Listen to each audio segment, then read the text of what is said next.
o'clock. Good morning. Tony Matthews with ABC News. Former classmates of an Australian Islamic State fighter have described the former South Australian schoolboy as friendly and very smart. 26-year-old Mahir Alam has denounced Islamic State and is now begging the Australian government to allow him to return home and face court.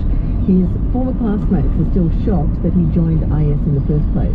One former friend, who doesn't want to be named, says Alam was sociable but also easily influenced. Like, he wouldn't take much to sort of, radicalise him in a way. I think he was sort of that sort of dude that was always looking to be liked by people. Prime Minister Scott Morrison says Labor leader Bill Shorten needs to be upfront about his plans for tax increases during his budget reply speech tonight. Mr Shorten will use the reply to argue low-income earners would be better off under a Labor government. But a central part of Labor's agenda involves cutting back negative gearing tax concessions and ending tax refunds on shares for many retirees. But Mr Morrison says he shouldn't lie to those Australians who will be hit with higher taxes under a Labor government.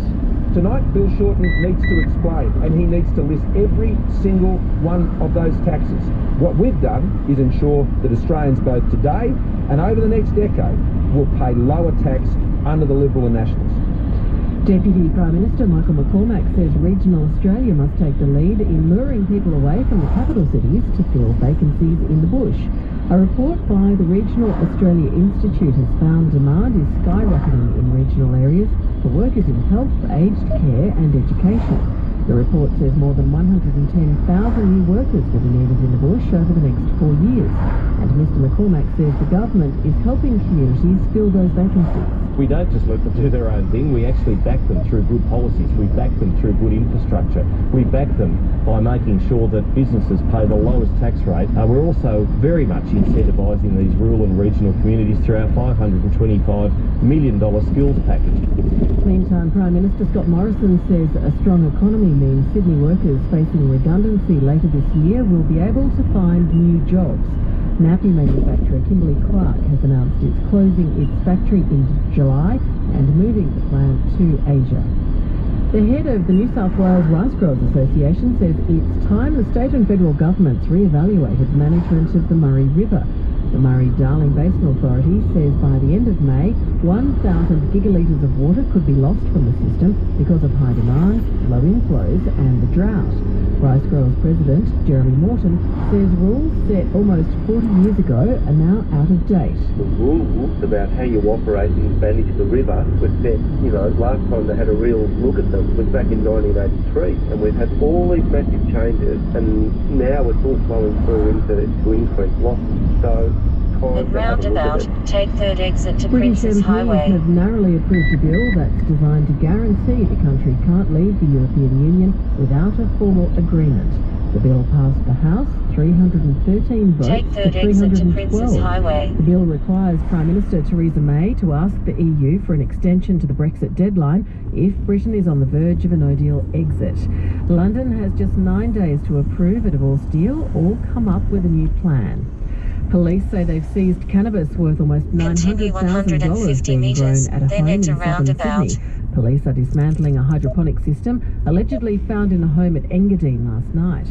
They say they found more than 300 cannabis plants and half a kilogram of marijuana heads.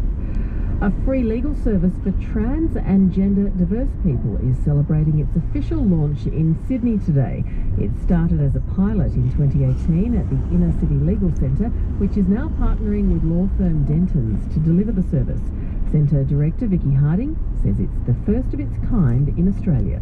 We're offering the service to a particular community, and community legal centres tend to say, okay, we do employment law or we do family law, but what we're doing is we're saying we'll do any type of law for this particular community. To the weather around the state, the chance of a shower or two east of the Divide, dry and partly cloudy in the west. Sydney's weather mostly cloudy with a high chance of showers, a top of 24 on the coast and 25 in the west. Right now, 21 degrees on the coast, it's 22 in the west and the humidity is on 76%. Partly cloudy tomorrow with a chance of showers and 24 degrees. ABC News.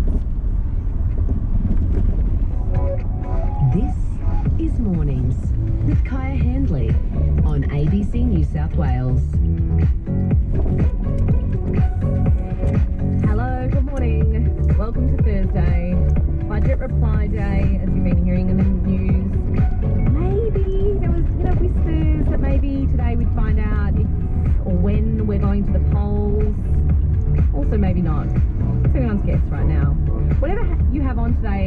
hoping that you can spend the next hour with me travelling the state virtually this morning. We're going to head on an old-fashioned road trip through national parks, past monuments, lots of big things in New South Wales. And don't forget your camera because we are going to need to take a lot of pictures. Because, you know, sometimes the best part of an adventure, of a holiday, of a road trip, is the memories that you get to capture on a phone or these days on a camera. But sometimes holiday photos can get a little bit, well, silly. Like, if you were to put the hashtag booty booty into Instagram, you would get a lot of shots of people's naked behinds in front of the Boo Boo National Park sign. Oh yeah, apparently it's the new travel photo trend in New South Wales. Drop your dacks, get your booty out in the Booty Booty National Park, and not only document it in photo form, but show the world by posting it up on social media. And I know it's not the only interesting tourist photo spot around the state.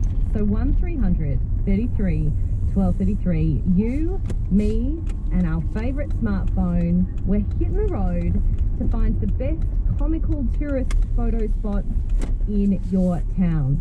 Give me a call, 1300 33 1233. Where does everyone want